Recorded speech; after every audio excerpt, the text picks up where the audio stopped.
Hey, it's Wrestling Hero Figs, Royal Rumble 2021, and the first match out the gate is the WWE Championship. Goldberg versus Drew McIntyre, and one that we actually thought might have gone the other way, and it didn't. Actually, this is quite surprising because anytime that I've seen anything as far as like Goldberg within the last 3 years, it's always been a squash match. I know I ain't talking about Drew squashing Goldberg, but Goldberg coming out here strong, but no, not today. He did manage to get the jackhammer, and he held him off for a sec, but not enough to pull out the upset. So right here, retaining the WWE Championship, Drew McIntyre. SmackDown Women's Championship match up next. Carmella coming in here to see if she could walk away with the win, because there has been talk that this was actually a thing that might have developed within the Rumble, but it wasn't, because right here, Sasha, she held it in. She's like, not today. Bank statement, first you need to go make sure that check clears. If it don't, then you can come talk to me, because right here, still SmackDown Women's Champion, Sasha Banks. Ladies Royal Rumble match up next to go on to WrestleMania and be the actual first person to be declared as to who's going to be competing for the main championship, right? For the women's champion. I mean, she could defend either for Raw, SmackDown, but these are the last four ladies, and definitely the two worth the mention that did start it off is Naomi and Bayley. Naomi actually ended up lasting, I would say, a good 3/4 of the match. I think she was in there for about 43, give or take, minutes, but here's the thing. Right here, the last four women in the Rumble. Now, Natty did come in at number 30, so I think the chances were already outweighed. Really, anybody, especially Bianca Belair, because she ended up coming in as number 3. The last four over here, we also had Charlotte. Woo! We had Natty and Rhea Ripley. And Natty, yeah, you're going to get taken out, man. There was too much talent right here within NXT. And the other thing, too, is that she ended up getting beat outside the ring. So that's another thing. But okay, so now coming down to the last three, we had Charlotte. They were both right here. All three of them were on the apron. And they just looked at each other. They're like, we got to work together. We got to take out the queen. She can't be going back to back within the Royal Rumble. And right there, who's it going to be? There you go. Let's go. Bianca Belair declaring herself as the women's champion within the Royal Rumble. Let's go. Last man standing for the Universal Championship. Roman Reigns defending it versus Kevin Owens.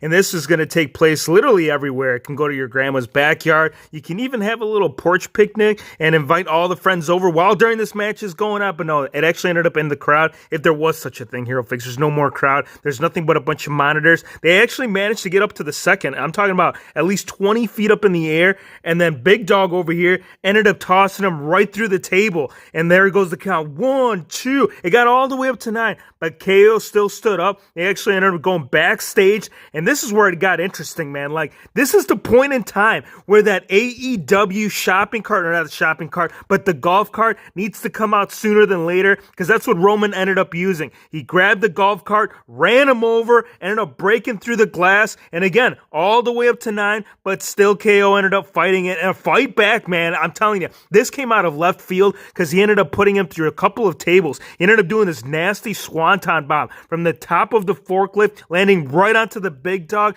But here's the thing. Once they managed to come back over by the entrance stage, it wasn't good, man. Yes, it was good, as in the Big Dog ended up spearing Kevin Owens, but still he prevailed. He ended up standing on his own 2 feet, and then he had some handcuffs into play, and this is just where it went sour, man. Like, the match was so strong. It could have been something really good, but once he tried putting the handcuffs on him and ended up playing against him, he ended up handcuffing his hand, and then Paul Heyman's coming over here with a key, and I'm telling you, referee's like counting, right? He's getting 1, 2. He ends up getting up to like 6, and Roman's not going anywhere.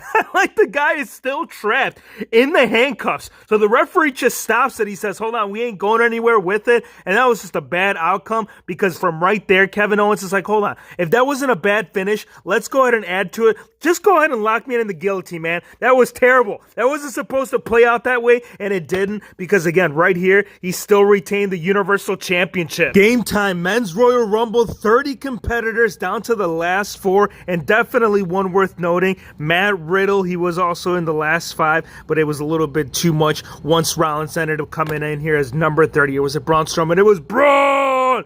30 men. Who was going to be the last guy right here? And Edge actually coming in the first two, and him as well as Randy Orton. Only thing is with Mr. Randy Orton, he wasn't eliminated. His leg ended up getting injured, so they ended up carrying out to the back. But so this just be aware that this is not the last time that we saw right here of Randy. Now coming down right here, it was all about a team effort. Rollins says it's time for us to team up, man. We are the future of WWE. These two lads, they're on their way out. Matter of fact, they've already been on their way out, and right here they teamed up on Christian, ended up eliminating him, and it was right here up to the last moment of whether of Braun Strowman or was it going to be Rollins. Well, of course, man, Braun, love you, my bro, but it wasn't enough right there because Edge, he had a game plan. He says, I'm going to take you out, Rollins. I'm going on to Mania. You're going to like it. No, he didn't like it. And guess what? Also him, right there alone, ends up getting eliminated. So does that mean that Edge ends up winning the Royal Rumble? No, you're forgetting about Randy Orton. This is where he slips in. He comes in for the RKO. Not being enough, I'm going to throw you out last minute. I'm going to counter it, take you out to go on and main event WrestleMania. How do we feel about that? Well, last year he ended up making the return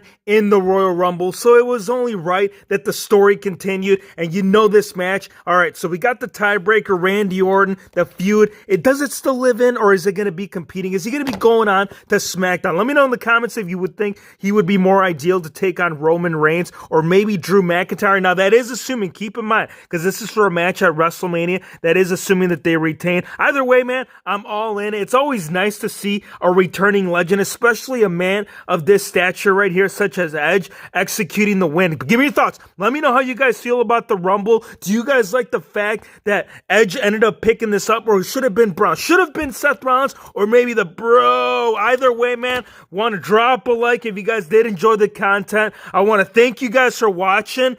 Be sure to hit the subscribe button if you're new to the channel, and we'll see you on the next one. Spare!